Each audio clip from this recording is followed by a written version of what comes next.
Welcome to TOI Auto, and here is the brand new Mercedes-Benz CLA. We are all set to drive it tomorrow, but today the special talk is with Santosh Iyer. Santosh, thank you for joining. Thanks for joining us, actually. Thank you. And finally, the new CLA Electric is making its way to India, Santosh. So, first of all, how are you feeling about this car? What's the kind of pre-launch, mood or the feeling you have around this?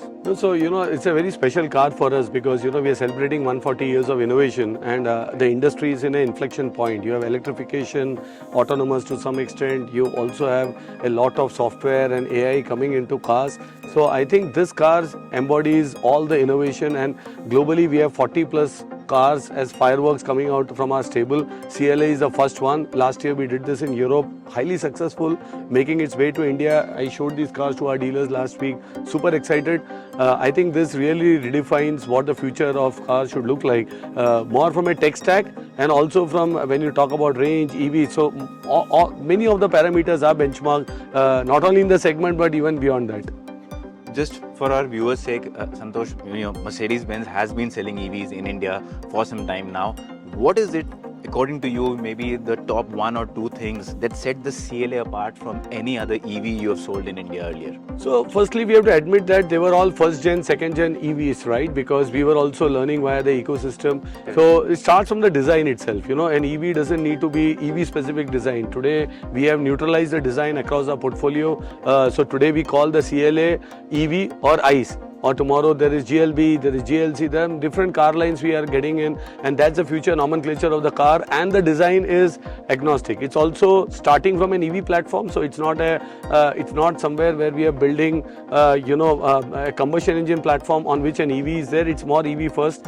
But the biggest change is a software defined car. We are partnered with NVIDIA, a car to have a supercomputer, 4 of them inside, NVIDIA Orion chips, to do absolutely high level of computing power inside. And to top it all, we have added the stack of MB.OS, our operating system.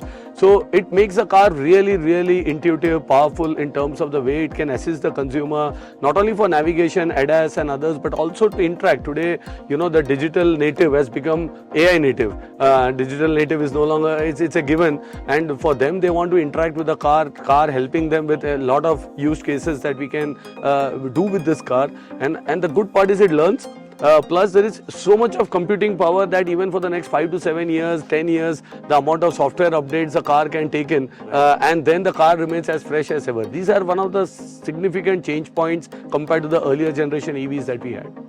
Santosh, one thing that we have been listening from our viewers, our readers, is the change in design philosophy. This has a lot of lighting. Now, traditionally, Mercedes-Benz has been about subtlety. So this is a change we are seeing. So how do you see this direction moving? So clearly we have to also, one of the fundamental changes how the Gen Zs are coming up, what they like as well. There are traditional thinking like me as well, you can say to some extent, being 25 odd years in the automotive industry. But it is like this. When we launched the A-Class in 2014, there again, there was a lot of thing. Oh, why A-Class? Why there is no star on the bonnet? I had so much of questions from so many people saying why there is no star on the bonnet. So we went through that cycle. People loved it. They lapped up the immensely successful era, I would say a decade that we enjoyed. Now the star in some of them are coming back. Some of them are coming via lights, some of them are coming via different ways. So I think it's a bit about trend spotting, about what people like. Screens, for example. Yes. There's a lot of discussion. No, screens are not great. I love the buttons and everybody loves the buttons. And yes, buttons are back a lot. You will also see the tactile feel. But if I look at my kids as well, when they look at a television after, I remember a couple of years back when they were trying to swipe the TV screen because they never knew that it can operate via remote because they have never grown up to that age. Yeah. So I think that we have to also think of a different generation coming up which are not used to it, and we need to find that right balance as well. So that's what our designers, engineers are doing, and there is a reason now why a CLA is the European Car of the Year last year, end of December. A lot of critics loved it as well in Europe, and now we have to hear you and our consumers how it is lapped up in India. Great, looking forward to that. In terms of the market, Santosh, how does the figures stand for you right now? Like, what's the split between ICE, EV? Which are the most successful models for you? So when you look at our total portfolio, still 90% is combustion engine, close to 10% is EVs, 8 to 10%. But if I look at, we don't participate with EVs across the portfolio. We have phased out the EQA, the EQBs, etc., making its way for the CLA to come in. So the only cars that we are actively doing is the EQS sedan SUV in the top end, the Maybach EQS SUV, the G Electric, and there if you see our share of EV to the total sales is 20%. So clearly shows a very significant high number of EV sales. So if you go by numbers, maybe not, but if you go by the sheer value of the EVs that we are selling, it's significantly high because these EVs are all 1.4, 1.5 crores plus, and we sell them in a lot of numbers. So I think for us, the beauty of a company like us is we are able to give options to customers. We have ICE, we have combustion engines. Globally, we even have plug-in hybrids if people want. So I think for us, we need to allow the market and the consumer to decide the pace of transformation.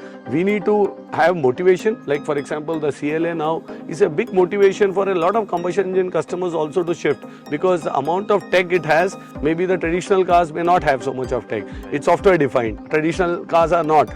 So beyond TCO, which is today EVs are sold saying I am the cheapest, I am also as good as a combustion engine, and my running costs are cheaper. So as if you want to get into the brands, maybe you should actually buy this cheap car, which is not cheap, but it has everything and it's functional and it's very great TCO.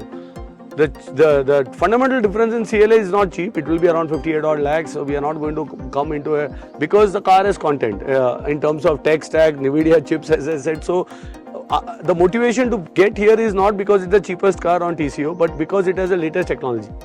And that's what we are also trying to address to a consumer. And for others who feel no, maybe beyond the affordability, or I'm not able to do that, for that we have the traditional combustion engine cars, we have the GLA, ICE, C-Class and many other cars which has a different character to it compared to an EV. So we are also trying to change the narrative and the motivation to go for an EV has to be a bit more than just the TCO argument. Correct. And if I heard it correctly, Santosh, you said around 58?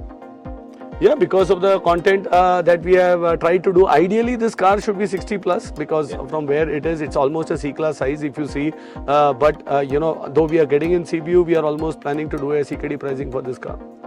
That's brilliant. And so with this kind of ballpark pricing, the kind of tech this car has, what is your expectation from this car?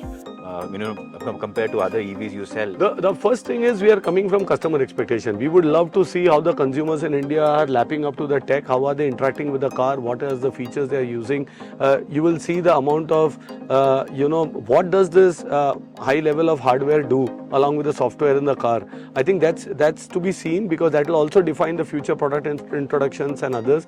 As I said, if we were only on the volume side, then we had to say, let me take out everything, not be an AMG line, maybe I take out a couple of more topics out of the car, maybe and the badge is a CLA or a Mercedes-Benz as such, but we feel that we should offer a well-loaded variant, a well-loaded car to the customer. Also, if we look at range, class-leading 792 WLTP clearly. I think these are benchmarks in the segment when it comes to battery capacity, 85 kilowatt battery, it's huge that we are trying to give in the segment. So we want the consumers to experience. So our barometer will be the customers who buy this car, what experience they get, who are they, and many of them may be even existing Mercedes customers who are buying this car for their daughter, son, etc. One more thing, if you look at the design, because you actually picked on the topic on design. If you look at the earlier gen CLA, we got that car in 2017. Yesterday, I was in Bangalore, our CEO came in and he was telling me that, hey, I just traded in a 2017 CLA for 17 or 18 lakhs. That's 50% residual value after 10 years. Because that CLA still looks nice. These rimless doors, the way the car is designed. So I think the iconic design is also something that keeps the car alive in terms of design for a longer period of time. And I think that's what the engineers try to do also with these designs. Maybe the shelf life of the design, it doesn't, and that helps residual value as well. Exactly. That's a very interesting and valid point to put across. One last question, Santosh. You, like I said earlier, you've been selling EVs in India for a while now. You have a lot of data, a lot of insights from your consumers.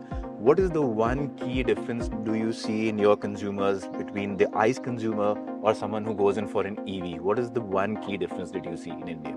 So I think one of the fundamental driving factors surely is TCO. You can't take that away. You know, today an EQS customer also at 1.4 crores is definitely he thinks that great. This car is, you know, a GLE today and on-road price is close to 1.3 crores. So he feels that wow, and then the cost and plus the green number plate. So it's an ecosystem that today the customer is taking, and that's exactly what I said, that we have to move that narrative, not just the cost. But also a technology that the EVs can give you a much different user experience than what it is. But I think one thing with EV is you cannot decouple the charging ecosystem from EV.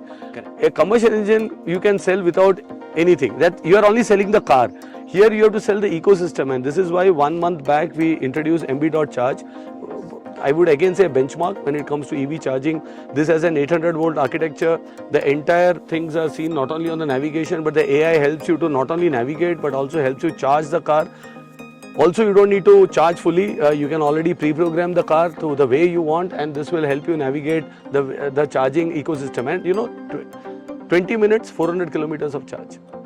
That's something. Of course, you need a 240 kilowatt, but we still have 120 kilowatt chargers, still 40 minutes, still 30 minutes, 400 kilometers. So I think it solves a lot of pain point, and we have for the first time integrated the ecosystem with the hardware of the car and the software of the car, and that's something which is bench. And I would really say when you drive this car and enjoy, you will understand how these both work together. That's a fundamental difference between an EV and an ICE evolution that's going to happen. Great. Looking forward to driving it. Thank you so much for your time, Santosh. Thank It's you. been a Thanks for pleasure joining talking us to you, and enjoy as the always. drive. Thank you.